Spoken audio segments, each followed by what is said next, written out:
পরিবেশের ভারসাম্য রক্ষা করতে নদীর গুরুত্ব যেমন অপরিসীম, ঠিক তেমনভাবেই নদীর জলের ভারসাম্য বজায় রাখে নদীয়ালি বিভিন্ন প্রজাতির মাছ। বর্তমান সময়ে নদীয়ালি বিভিন্ন মাছ লুপ্ত হচ্ছে প্রতিদিন। এই পরিস্থিতিতে জলপাইগুড়ি শহরের বুক চিরে বয়ে যাওয়া করলা নদীকে বাঁচাতে এগিয়ে এক পরিবেশপ্রেমী স্বেচ্ছাসেবী সংগঠনের নাম প্রকৃতি প্রেমী সংগঠন। রবিবার জলপাইগুড়ি শহরের বাবুপাড়ার এক বেসরকারি ভবনের সামনে করলা নদীর পাড়ে এক অনুষ্ঠানের আয়োজন করা হয়েছিল। উদ্যোক্তাদের দাবি, প্রতি বছর এই সময় নদীতে মাছ ছাড়া হয়।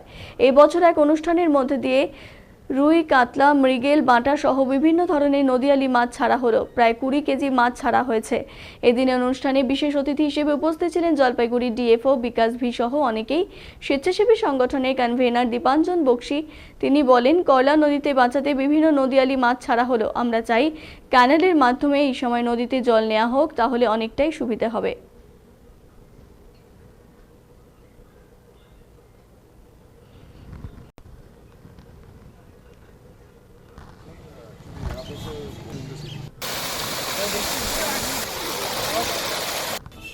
आज हमारा परिवेश प्रेमी हमसे जो संगठन है उन लोगों मुझे रिक्वेस्ट किया था एक बार जो नदी में माछ छोड़ने के लिए।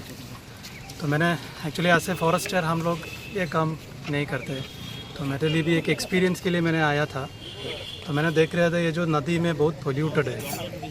तो हम लोग मैंने वो लोग बोल रहा था एक्चुअली हर साल इसी नदी में मछली को छोड़ते हैं।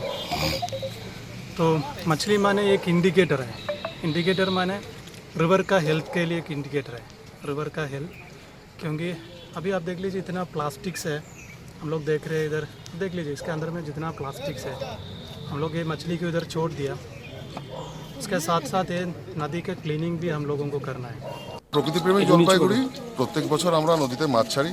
আজকে আমরা খুবই আনন্দিত, জলপাইগুড়ি ডিএফও সাহেব ওয়াই বিকাশ মহাশয় এসছেন এবং উনি মাছ ছাড়লেন অ্যাওয়ারনেসের জন্য, যাতে নদীটা মেনটেন থাকে, পরিষ্কার থাকে। এটাই আমাদের উদ্যোগ। We are a non political organisation এবং আমরা উইল বি রিমেইন সেম, এটাই আমাদের উদ্দেশ্য।